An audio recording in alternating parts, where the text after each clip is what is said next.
¿Quién crucificó a Jesús? Nosotros. Es una pregunta que ha estado a través de toda la historia y tenemos la tendencia de culpar a alguien de algo. Cuando como padres entramos y no está como queremos, algo se rompió, siempre tenemos la tendencia a preguntar ¿quién fue? Si tienen hijos únicos, la verdad no vale, porque es fácil, fue él. Pero si tienen más de uno como yo, es complicado, hay que aprender a ser un juez justo, porque ¿quién fue cuando están los dos jugando ahí? Siempre fue el otro, nunca fui yo. Pero ¿sabes qué? Esta noche queremos ver que no fue Judas, no fueron los romanos, ni siquiera fueron los judíos que lo enjuiciaron injustamente. Todos tenemos eso, hemos escuchado mensajes de que fuimos nosotros los pecadores, pero eso tampoco es cierto. Y esta noche queremos explorar ese tema. Queremos ver la crucifixión de Jesús a través de una armonía en los 4 evangelios. Hace unos años atrás hice un estudio de pedacitos de cada evangelio que en realidad no están en los otros. Entonces queremos entretejerlos para que la historia sea completa. Y en la primera página que di está el bosquejo y es una cronología de lo que pasó en esas últimas horas. Pero los pasajes, para que tengan el estudio completo, están en las otras hojas. Así todos podemos leer juntos lo que va pasando. Primero queremos ver que comienza con la última cena. Claro, si damos paso atrás, vimos la entrada triunfal la semana pasada. Antes de eso estuvimos estudiando acerca del traicionero en sí, de Judas. Vimos que era más allá de sospecha, porque nadie pensaba que Judas era el traidor. El único que sabía era, claro, Judas y Jesús, pero los demás no sospechaban de él. Queremos ver dónde en realidad comienza, y comienza con la última cena. Están celebrando lo que se viene celebrando desde Éxodo entre los judíos.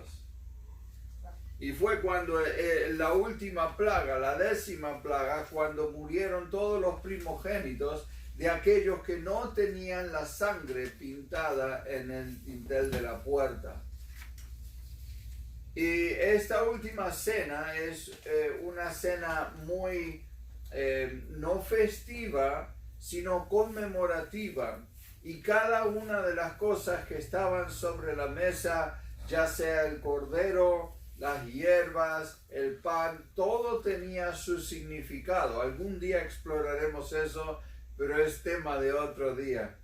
Esa es la cena que estaban celebrando. Era un lugar ya reservado por uno de sus discípulos y era una familia que apoyaban el ministerio de Jesús. Y justamente de Juan Marcos, eran los padres de Juan Marcos. María se llamaba coincidentemente su madre y ella era dueña del aposento alto donde todos fueron a comer y luego se refugiarían los discípulos cuando Jesús finalmente fue crucificado. Juan Marcos es el autor del Evangelio según San Marcos, acompañante de Pablo y Bernabé en el primer viaje misionero, y al fin termina su vida con que el apóstol Pablo le dice: mándame a Juan Marcos, que es de gran ayuda para mí en el ministerio. Así que ese es el Marcos del cual estamos hablando. Fue celebrado en su casa, aunque él en esta ocasión no estuvo presente, que sepamos. Era solamente Jesús con sus 12 discípulos en el momento.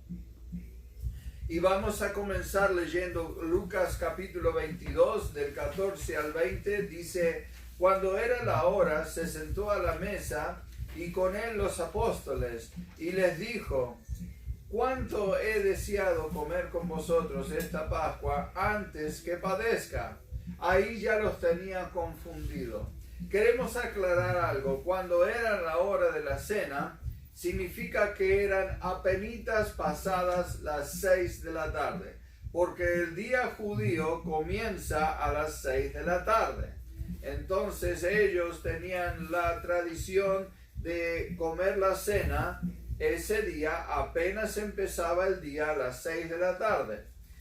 Por otra cosa, él repetidas veces dijo que iba a morir, a padecer, a sufrir, y los discípulos no entendían esto. No lo entendían porque, por empezar, ellos estaban buscando al Mesías en su gloria, que venía a reinar y a librarlos de los romanos. Todos tenían eso en mente. Tampoco lo creían y entendían porque lo habían visto hacer las cosas que habían visto, habían escuchado todo lo que Jesús había enseñado, y les costaba entender y procesar esas dos ideas. Así que cuando él dijo eso, estaban confundidos. Versículo 16: porque os digo que no la comeré más hasta que se cumpla en el reino de Dios. Y habiendo tomado la copa, dio gracias y dijo: tomad y repartidlo entre vosotros, porque os digo que no beberé más del fruto de la vida hasta que el reino de Dios venga.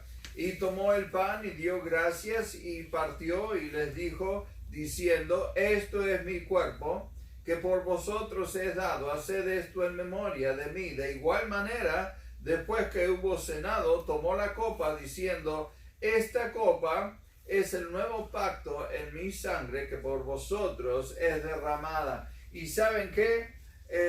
No entendían. ¿Cómo que es tu cuerpo? ¿De qué me hablas? Esta es tu sangre. No tiene sentido. Él estaba anunciando clarito para nosotros, porque nosotros vemos hacia atrás. Ya sabemos lo que pasó. Y para nosotros tiene sentido.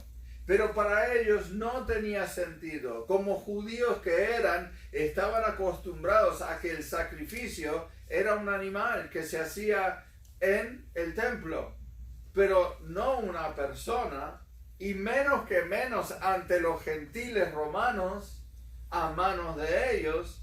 No, esto no tiene sentido para mí.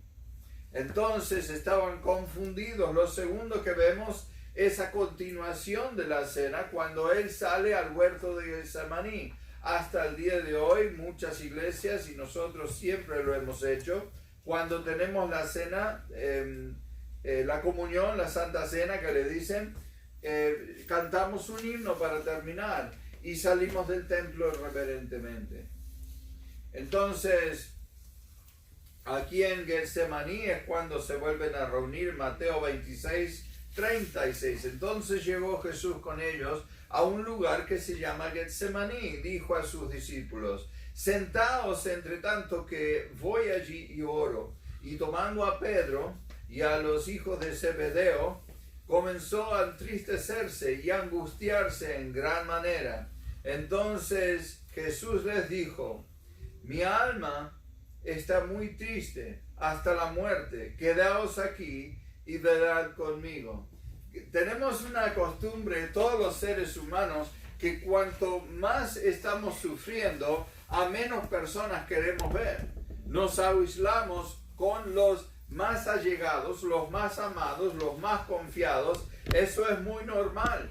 Y sabemos que él, antes de ser arrebatado en el aire, cuando él, en Hechos capítulo 1, había unas 500 personas.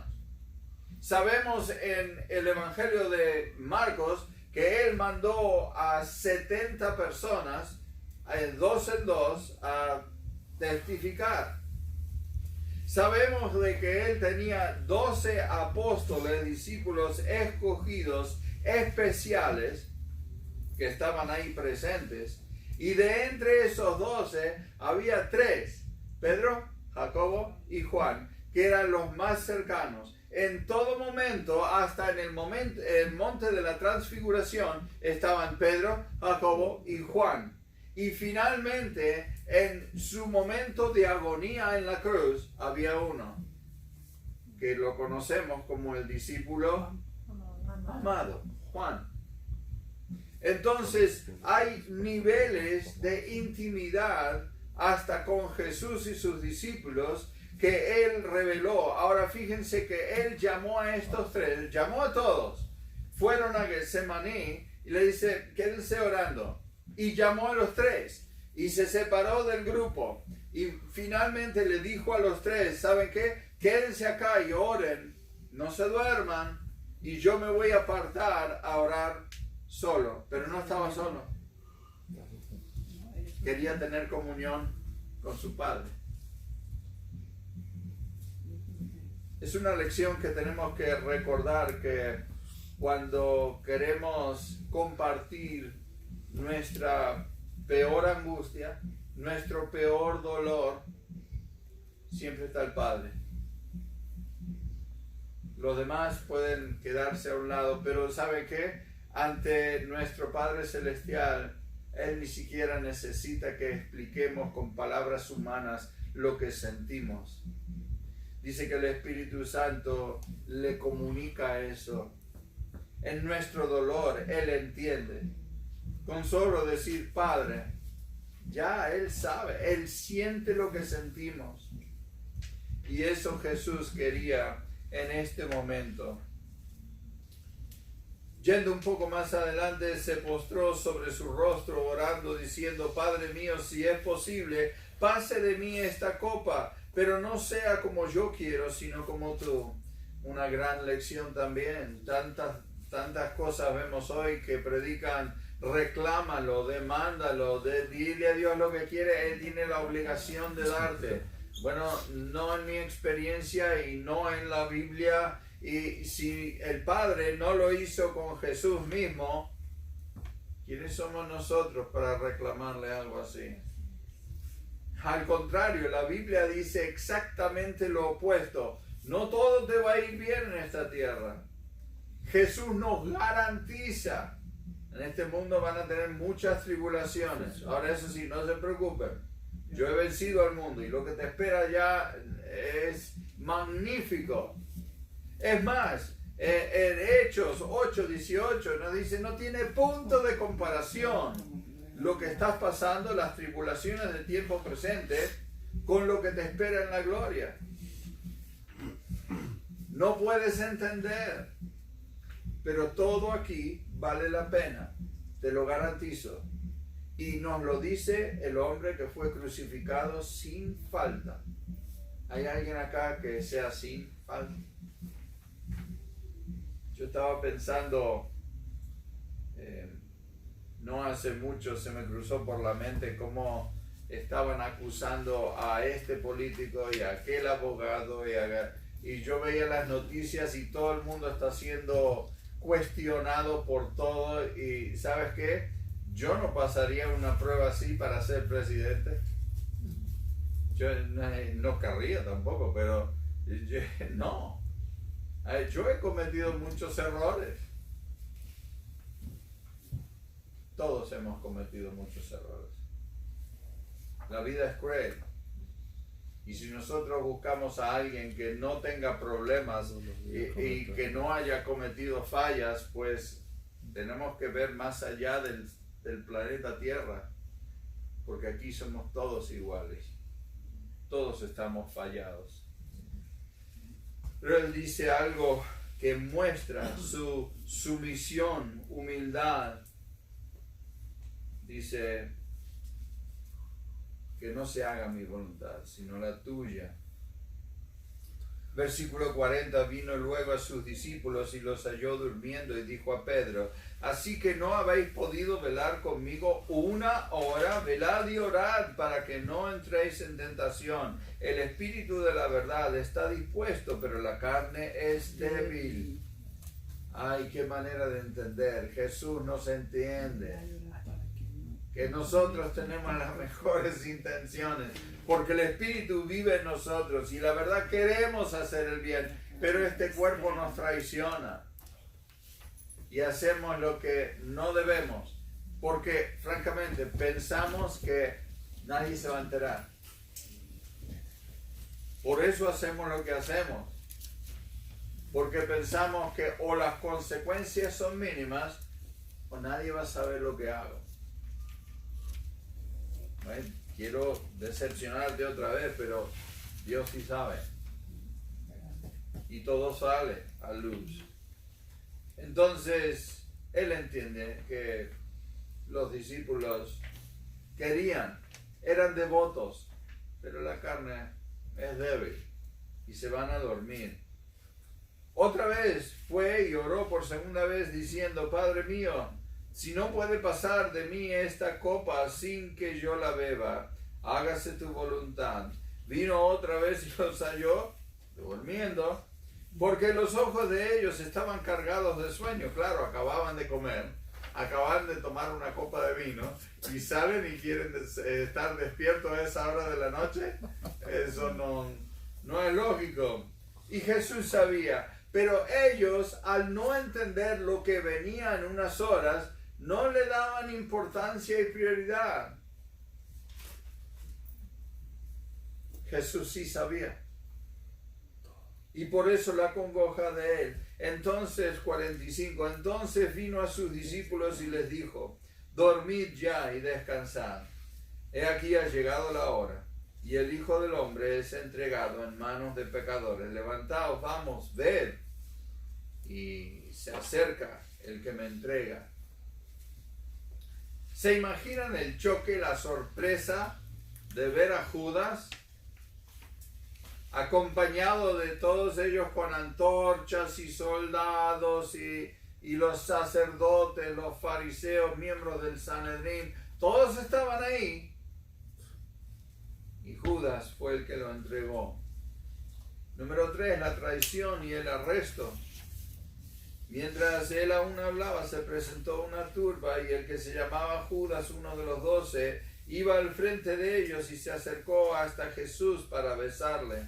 Entonces Jesús le dijo: Judas, con un beso entregas al Hijo del Hombre. Viendo a los que estaban con él, ahora, ¿notaron algo? Ahí él dice el Hijo del Hombre, no dijo Hijo de Dios, aunque lo era, y en otros evangelios lo menciona. Acá dice el Hijo del Hombre, porque a Dios no lo crucificaron, crucificaron a Jesús, un ser humano. Él era ambas cosas. Y acá se identifica ante Judas como un ser humano que iba a sufrir. ¿Qué tal humildad? Él creó todo lo que hay. Él había creado a Judas, a los discípulos, a los sacerdotes, a todos ellos. Y en un momento vamos a ver su autoridad sobre eso. Pero se humilló diciendo el Hijo del Hombre.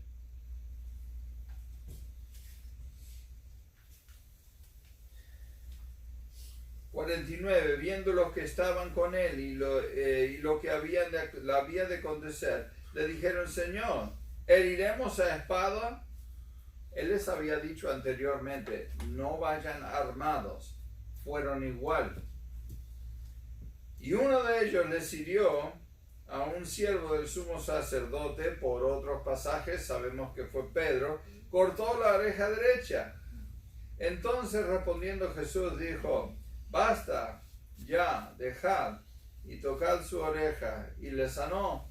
Y Jesús dijo a los principales sacerdotes, a los jefes de la guardia del templo, a los ancianos que habían venido con él: como contra un ladrón habéis salido con espadas y palos, habiendo estado con vosotros cada día en el templo, no extendisteis las manos contra mí. Mas esta es vuestra hora, y la potestad de las tinieblas. Y prendiéndole le llevaron y le condujeron a casa del sumo sacerdote. Ahora, cuando Judas se acerca y se identifica, él dice: yo soy, porque ellos preguntan: ¿tú eres Jesús? pero ya Judas lo había identificado.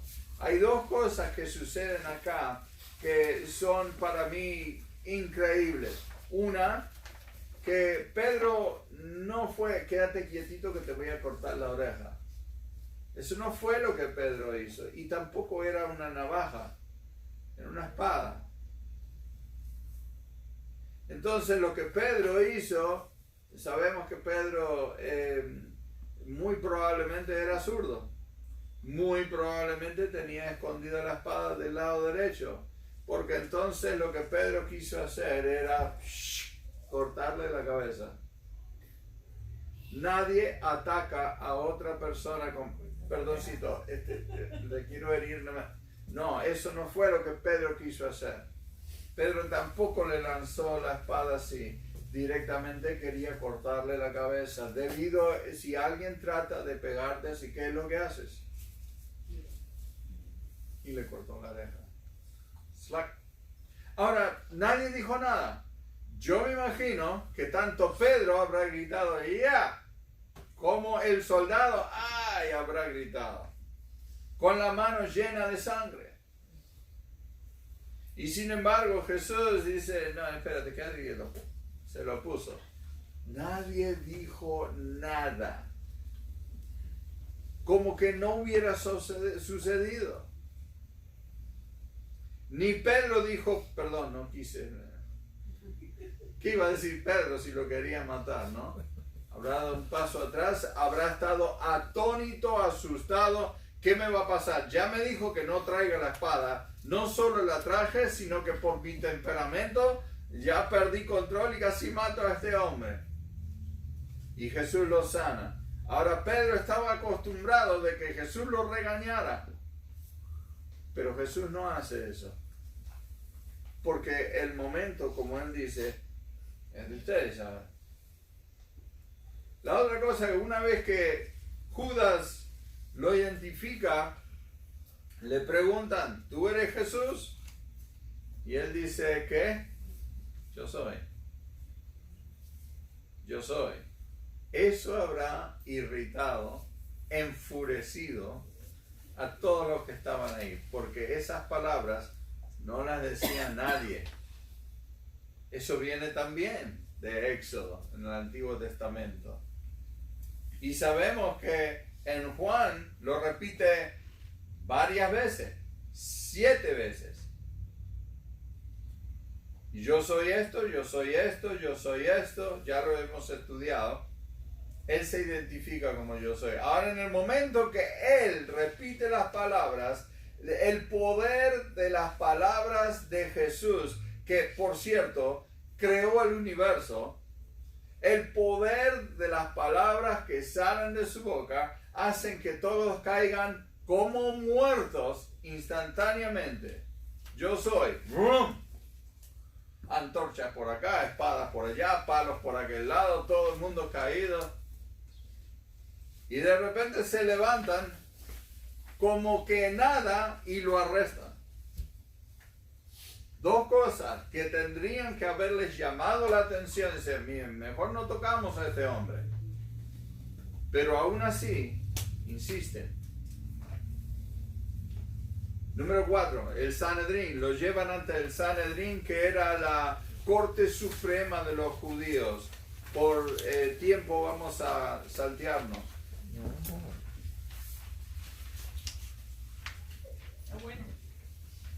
Número 5. La primera vez que va ante Pilato es en Lucas 23. Digo primera porque va 2 veces. En Lucas 23, del 1 al 5, dice, levantándose entonces toda la muchedumbre de ellos, llevaron a Jesús a Pilato y comenzaron a acusarle, diciendo, a este hemos hallado que pervierte la nación y que prohíbe dar tributo al César, diciendo que él mismo es el Cristo, un rey.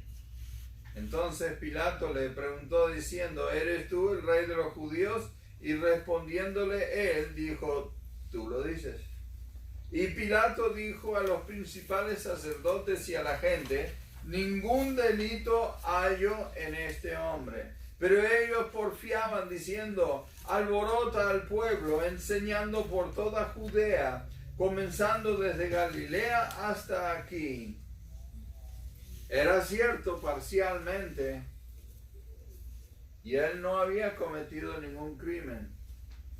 Así que ellos se ven obligados a dar un segundo paso y lo llevan ante Herodes también en Lucas 23. Lo llevan a Herodes y Herodes era muy arrogante. Acuérdense que Herodes había matado a los niños menores de 2 años y Jesús se había escapado. Ahora Jesús se le presenta cara a cara, pero él por miedo al gobierno romano no lo toca, pero se burla de él. Le hace burla. Herodes también había asesinado a su hijo mayor, a su propio hijo, porque tenía miedo de que usurparan su trono. Esa clase de persona era Herodes. Mató a una de sus esposas, tomó la esposa de uno de sus hermanos. Este hombre no tenía escrúpulos, pero sin embargo temía a los romanos. ¿Quién me lo mandó? Me lo mandó Pilato. Mejor no lo toco. Si Pilato no encontró delito en este hombre, yo tampoco. Pero él se burló de él, como lo hacía de todo el Sanedrín, los sacerdotes. Herodes ni siquiera era judío y él había apaciguado a los romanos y tomado el trono ilegalmente y se proclamaba rey de los judíos. Después de haber aparecido ante Herodes, número 7, viene por segunda vez ante Pilato. Esta es la famosa escena donde Pilato dice, yo no encuentro nada. Él va ante el público judío que se había reunido y él ceremonialmente pide agua de una palangana y se lava las manos. Dice, yo no encuentro nada en este hombre. Número 8, el gato de 9 colas. En Mateo dice que para apaciguar a los judíos, Pilato manda azotar a Jesús. Y eran 39 veces que se azotaba al hombre. Pero tenemos que entender qué fue lo que pasó. Los romanos no azotaban con algo que parecía lo que usa el zorro, por ejemplo. El látigo. Un látigo, sí, el largo. Sino era un látigo, pero era llamado por los romanos el gato de 9 colas, porque tenía un palo de aproximadamente 45 centímetros y después de ahí salían 9 trozos de cuero y en la punta de cada cual había una piedra con filo, había cosas filosas como metales, hueso.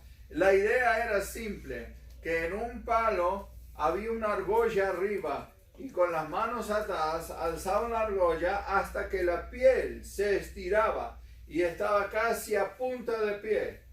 Una vez que la piel estaba bien estirada, ellos tiraban despacito el látigo y ese látigo se incrustaba en la piel de la persona y arrancaba.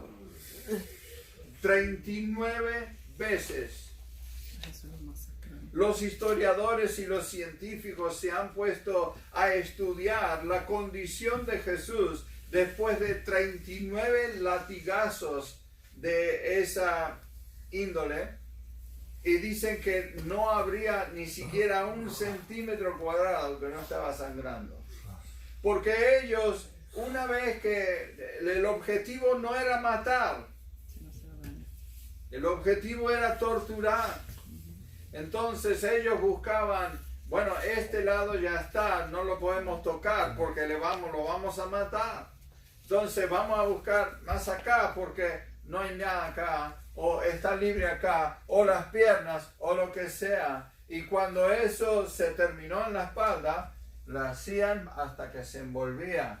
Él estaba de cuerpo entero sangrando por lo que le habían hecho. El objetivo no era como un látigo, tirar con todo. Era simplemente agarrarlo y jalar. Ese fue el castigo de Jesús. Ahí fue cuando le pusieron la corona de espinas porque no tenía nada en la cabeza. Si le hubieran tirado latigazos con el gato de 9 colas a la cabeza, habría muerto ahí mismo. Por eso le pusieron la corona. Se dice rey, lo vamos a torturar aún más. No solo eso, le pusieron la capa de vuelta que le había dado Herodes. Era una capa de púrpura representando realeza. Y eso quizás evitó que se desangrara, porque la sangre se secó, se coaguló y la capa se pegó. Sabemos eso porque los romanos ante la cruz le arrancaron la capa y le abrieron todas las heridas de vuelta. Número 9, la corona de espinas. Número 10, el camino al Gólgota. El camino al Gólgota no era un camino fácil.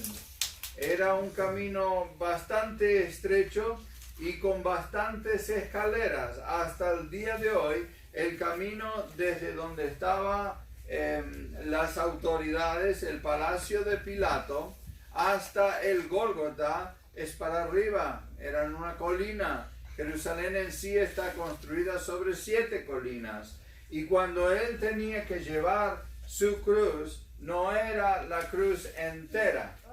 No era la parte vertical, era el cruce. Lo ataban. Y él tenía que ir con las manos así, con el palo atado, el palo transversal, subiendo escaleras, perdiendo sangre, chorreando por su cara sin poder ver. Y los judíos tenían una costumbre: cuando no estaban los familiares de la persona castigado, sentenciada a la crucifixión, había mujeres a quienes le pagaban para gritar ceremonialmente y lloraban. Y Jesús para en su tramo hacia el Gólgota y les dice: no lloren por mí, Jerusalén. Número 11. Una vez que llegan, lo tienen que poner en el otro palo vertical. Entonces eso por lo general se hacía en el piso. Acostaron a Jesús aún con las manos así y lo clavaron el palo transversal sobre el vertical y luego alzaban al sentenciado y caía en un pozo. Y si ustedes han puesto palos en un pozo para una cerca, saben que si cavan este tamaño se va a caer la cerca. La cerca, si tiene esta altura, tiene que tener por menos la mitad dentro del suelo. Y más cuando era una cruz. Y este era un lugar donde crucificaban rutinalmente a todos los transgresores, ya sean ladrones, asesinos, lo que sea, o aquellos que simplemente protestaban contra el gobierno romano. Así que el pozo ya estaba. Ellos estaban acostumbrados, levantaban y el palo se caía. Jesús todavía tenía las manos atadas, pero ahora tenía los clavos. Imagínense el peso cuando él cayó en tierra. Arrancó todo. Cuando dice que le clavaron las manos, en realidad la palabra manos en el griego y para los judíos no era esta parte, era de acá para acá. El brazo es lo que... Ellos no tenían la palabra para antebrazo, sino que era de acá a acá. Y acá, como sabemos, corre la sangre, pero no hay huesos. Si ellos pasaban el clavo por las manos no aguantan el peso del cuerpo y se arrancaban y se caían. Ellos no querían que se cayera, así que ponían el clavo entre los dos huesos y ahí se colgaba. Ahí no se caía. Porque el objetivo, una vez más, no era matar. Era ver cuánto duraba ¿Cuánto podía sufrir un ser humano? Era torturado. Sus primeras palabras en la cruz fueron las palabras que hasta el día de hoy me cuesta, porque fueron palabras para mí. Y dijo: Padre, perdona. Es increíble para mí. Saben que yo no soy pecador porque cometo pecados. Cometo pecados porque soy pecador. Hasta mi mejor día, el simple respirar y que lata mi corazón, es que soy pecador. Nací así. No soy pecador porque hago cosas malas. Soy pecador porque existo. Es mi naturaleza. Y mientras viva lo voy a hacer. ¿Me entienden la diferencia? No es que un día me haya salido bueno y hoy me porté bien. Eso no existe. El solo hecho de que tú respiras significa tú eres pecador. Es tu naturaleza. No lo puedes evitar.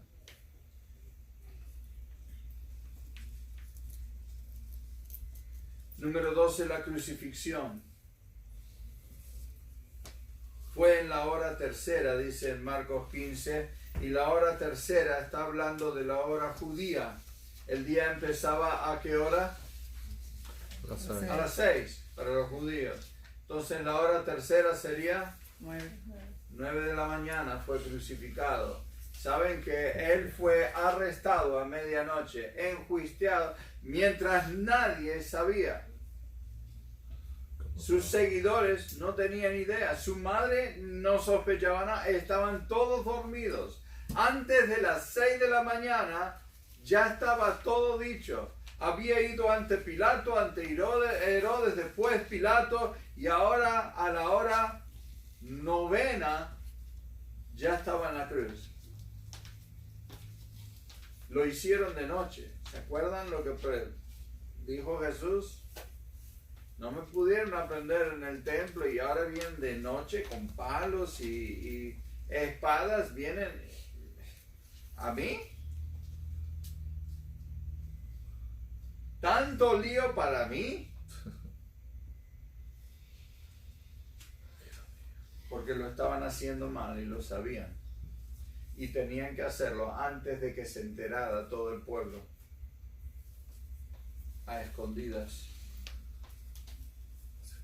Esto también es increíble. En Mateo 27 dice el número 13, los insultos de los que pasaban cuando él iba hacia la cruz y pasaban por ahí la gente, lo insultaban.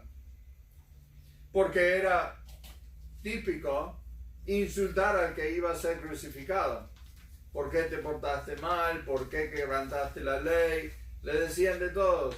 Pero a Jesús ni lo reconocieron. Por toda la sangre y todas las heridas. Sin embargo, ellos que no sabían quién era, lo insultaban. Marcos 15, los religiosos se burlaban de él. Los sacerdotes, ¿qué estarán diciendo? Finalmente te agarramos. Te quisimos agarrar en el templo, allá en el mar. Te quisimos agarrar varias veces y no pudimos. Finalmente te agarramos. ¿Y qué pasó con tu reinado? Ahora, ¿qué dices? Tú que decías ser Dios. Número 15. Los soldados se burlaban en Lucas 23. Los soldados siempre se burlaban porque los romanos eran los que gobiernan, los que controlan todo. A ver, di una palabra que te pongo en la cárcel a ti también. Número 16, uno de los malhechores se burló de él. Estaban los tres crucificados ahí y uno de los ladrones dice: ¿y tú que dices ser Dios? ¿Por qué no nos sacas de acá? ¿Qué pasa ahora? Ahora yo no sé ustedes, pero si yo estoy siendo crucificado, la verdad que no me van a dar muchas ganas de insultar a otro. Estamos en las mismas. Es como que el burro hable de orejas, ¿no? Número 17, el otro malhechor se arrepiente y cree en él, en Lucas 23:40. ¿Y qué es lo que Jesús le dice? Bueno, bájate de ahí, bautízate, pórtate bien, lee tu Biblia todos los días y por ahí vas al cielo. No le dice, hoy mismo te voy a ver en el paraíso. Hoy mismo. Número 18, Jesús entrega el cuidado de su madre a Juan, el único que había ido a presenciar la crucifixión y estaba ya cuidando a su madre. No solo por eso pienso que lo hizo, sino que también consideremos que Juan era el menor, el más joven de todos los discípulos, todos los apóstoles. Y Juan murió último, como sabemos. Aparentemente, José, su padrastro, ya había fallecido porque Jesús, como hijo mayor de María, se había hecho cargo y tiene la autoridad, o se da la autoridad, de concederle el cuidado de María a Juan. Eso era una tradición judía. Número 19, la oscuridad de 3 horas. A la hora sexta, dice Marcos 15. ¿Cuál sería la hora sexta? Mediodía. 12. El día cuando el sol está en su punto máximo, arriba derecho. Y al mediodía sucede algo para mí que cambia la historia. Hay 3 horas de oscuridad. Y en esas 3 horas para mí fue que todos los pecados de toda la humanidad, de todos los tiempos, fueron puestos a cargo de Jesús. Él llevó nuestro pecado. Y la luz del mundo se separó de la luz. ¿Cómo sabemos eso? Vamos a buscarlo en Mateo 27:46, ahí en sus lecturas. Él dice las palabras, Eloi, Eloi, lama sabachthani. Que ahí tiene la traducción. ¿Alguien me puede leer ese versículo? Cerca de la hora novena, Jesús clamó a gran voz diciendo, Elí, Elí, lama sabachthani. Esto es, Dios mío, ¿por qué me has desamparado? Gracias a Dios ya no tenemos que recurrir al hebreo, al griego, a nada, al arameo. Ahí mismo está la traducción de parte del autor. En eso nos basamos en entender que la oscuridad era que él había cargado sobre sí los pecados de toda la historia, los pecados que estaban ahí crucificándolo y los pecados de toda la historia futura que son los míos. Mis pecados de ayer, de hoy, de siempre. Él llevó todos los pecados de cada uno de los seres humanos en la historia de la humanidad sobre sí, y la luz del mundo se apagó. ¿Por qué me has desamparado? Dios, ¿qué dice la Biblia? No puede ver el pecado porque es santo. Y Dios, que es la luz, lo desamparó.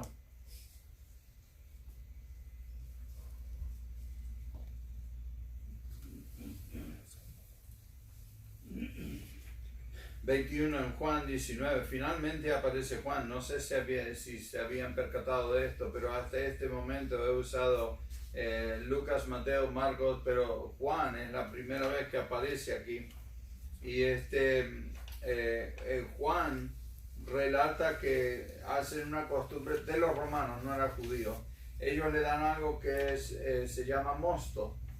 Y el vinagre es parte de este mosto, se lo daban en una esponja. Jesús dijo, tengo sed. Y lo que esta sustancia era, no era agua, era ácida, era vinagre, no era para calmar su sed, era para calmar su dolor, para que él siga sufriendo. Querían extender la tortura. Esto era una costumbre romana. Se lo pusieron en la punta de una lanza y le alcanzaron eso. Y claro, él no quería eso. Él rechazó el mosto porque no quería disminuir el dolor. Optó por sufrir. Número 22. Según las profecías del Antiguo Testamento, él dijo palabras que son quizá las más importantes de la Biblia. Dijo, consumado es. Saben que hay muchos que creen que podemos añadirle a la Biblia. O sea, yo acepto por fe y acepto la gracia y misericordia del Señor. Yo sé que no es por obras. Pero ¿sabes qué? Me voy a levantar a las 4 todos los días para memorizarme textos bíblicos. Yo voy a ir a la iglesia, nunca voy a faltar. Voy a memorizarme todos los cantos. Yo voy a predicar en las esquinas en alta voz, aunque nadie me escuche. Pensando que de alguna manera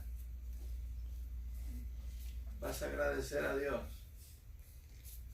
Tu mera existencia es pecaminosa.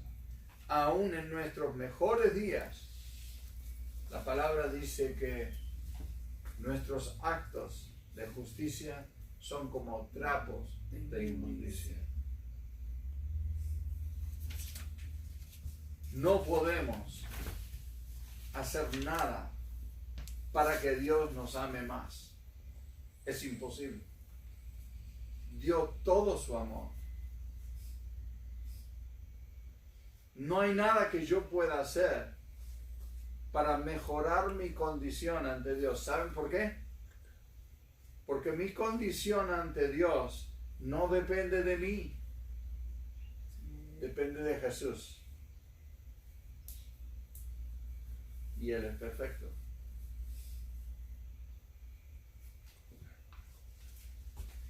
La muerte de Jesús ocurre en la hora novena. Una vez más, este es un ejercicio mental. ¿A qué hora es la hora novena? 3 de la tarde. 3 de la tarde. 3 de la tarde murió Jesús. Cuando Jesús muere a las 3 de la tarde, hubo 24, un gran terremoto, que también es sumamente inusual para esa zona. Es más, probablemente nunca nadie había sentido un terremoto. No se menciona un terremoto en ninguna otra parte de la Biblia, sino cuando la tierra se abre para tragar a los que habían desafiado a Moisés. ¿Se acuerdan? En Éxodo. Pero no dice nada del terremoto. Acá es la única mención de un terremoto y dice que algo increíble ocurre.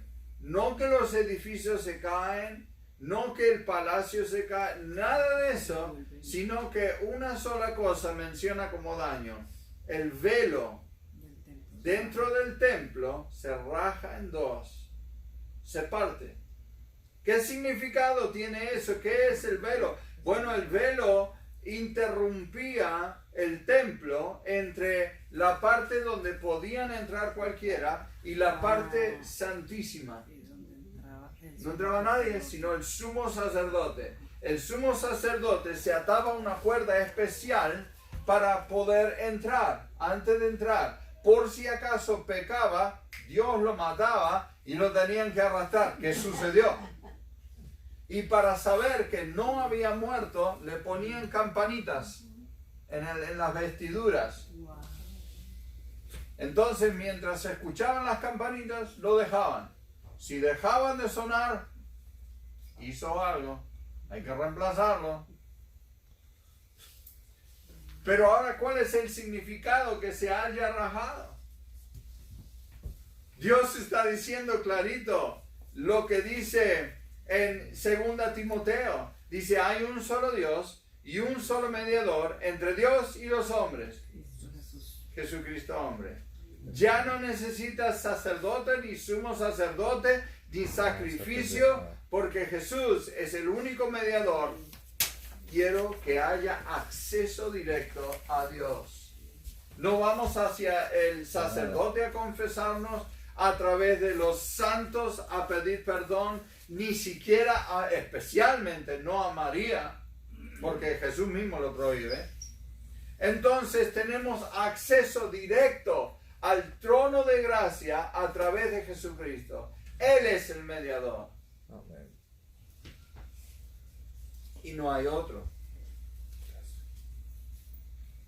Número 25, los sepulcros se abrieron. ¿Alguien sabía esto? Yo he hablado con tantos cristianos que no, nunca había escuchado eso. Vamos a leerlo porque me parece interesante. Mateo 27, versículo 52, que también tienen en sus notas ahí. No hay que buscarlo. Y se abrieron los sepulcros y muchos cuerpos de santos que habían dormido se levantaron. O sea que cuando esto ocurrió y Jesús murió, Él dice, ¿saben qué? Vayan a decirle que yo voy a resucitar. El abuelo que murió hace mes y medio, soy yo. ¿Quién es? Su abuelo.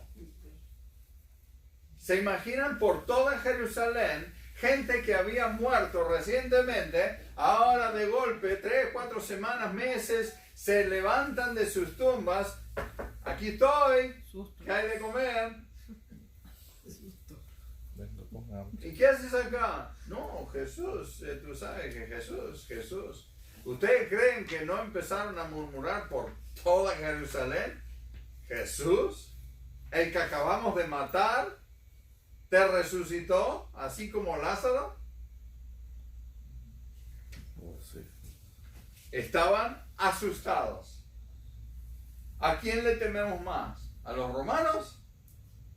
¿Al Sanedrín? ¿O a ese Jesús que acabamos de matar? Todavía no se termina. 26, el arrepentimiento del centurión. Uno de los que crucificó y se burlaba y jugaba por tener esa capa de púrpura, tiraban suertes, probablemente dados o algo similar. Ese centurión que estaba a cargo de 100 soldados, ese dijo, verdaderamente, este es el Hijo de Dios. Claro, ya estaba muerto, ya estaba hecho. Pero arrepentimiento, congoja de lo que había hecho. Número 27, los soldados proceden a romper las piernas de los ladrones. Cuando estás en esta posición y colgado, no puedes hacer fuerza para levantarte. Entonces dependen de los pies y flexionaban para poder respirar, porque en esta posición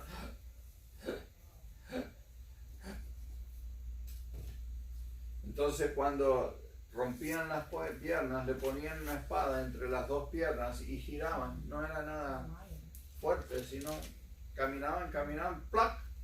Y ya no podían alzarse y se ahogaban en su propia sangre. Cuando llegaron a Jesús, ustedes saben la historia, vieron que ya estaba muerto. Para asegurarse, le metieron una lanza debajo de las costillas hasta el corazón. Los romanos eran expertos en matar. Ellos sabían exactamente cómo hacerlo. Y salió agua mezclada con sangre. ¿Saben qué significa eso? La sangre es diluida por el agua. ¿De dónde salió agua? Agua tenemos todos alrededor de nuestro corazón. ¿O no sabían tampoco? Es decir, no me miran como que no. Sí, todos tenemos agua que protege la cavidad aquí alrededor del corazón. Y cuando tenemos demasiada agua, pone presión y el corazón no puede funcionar. Eso es una condición médica. Entonces ellos cuando le metieron la lanza salió agua con sangre.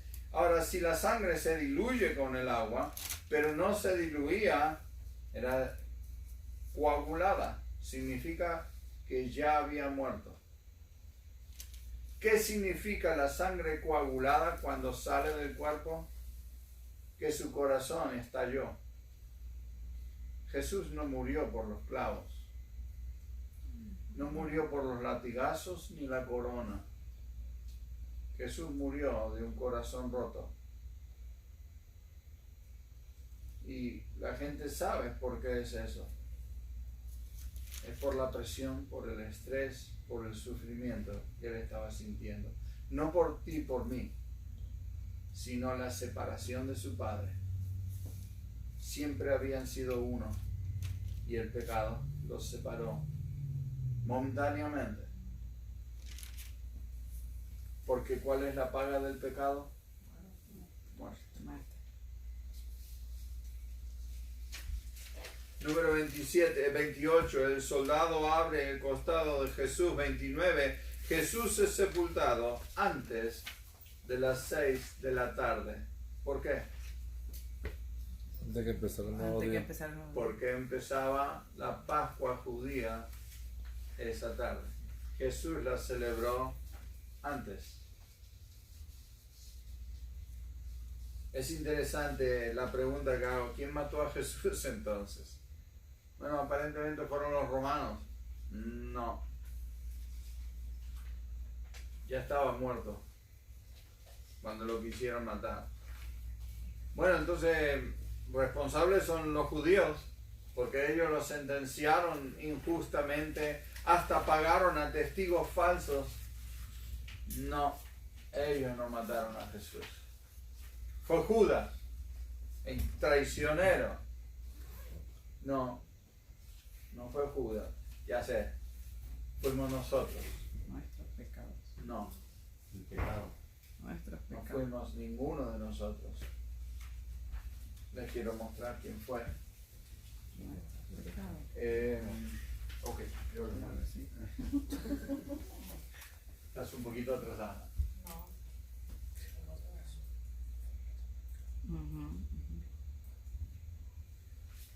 ¿Quién mató a Jesús?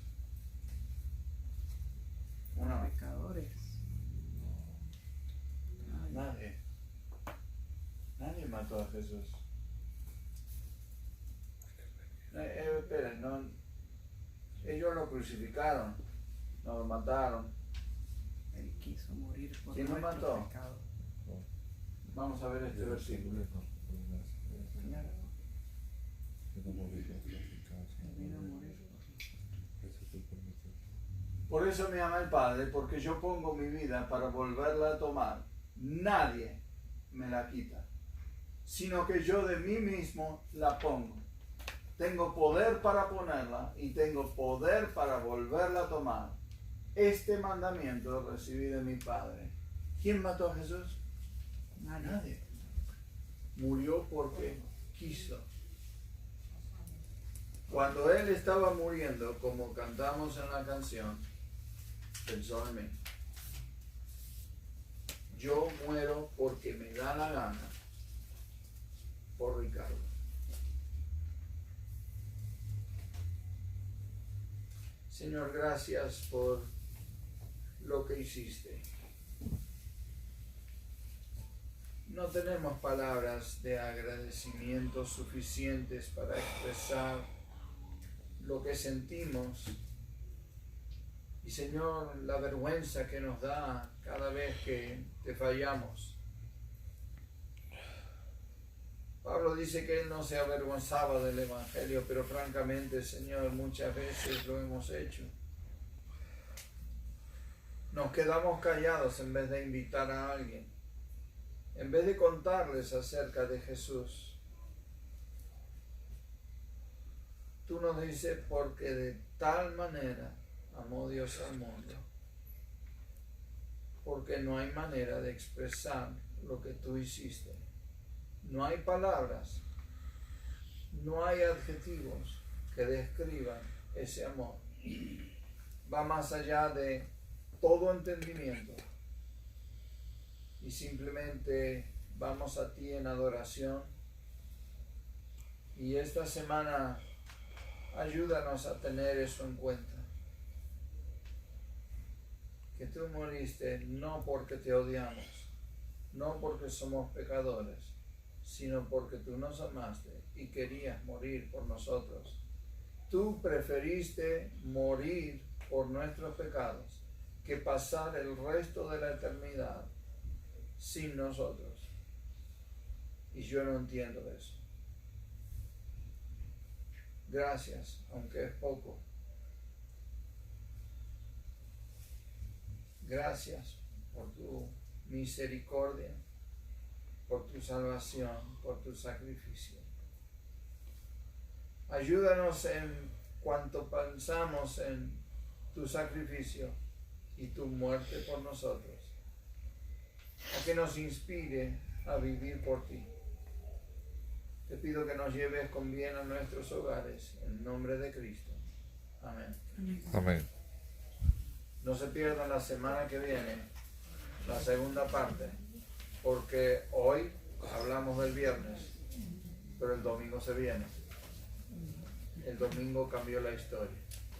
Buenas noches, gracias.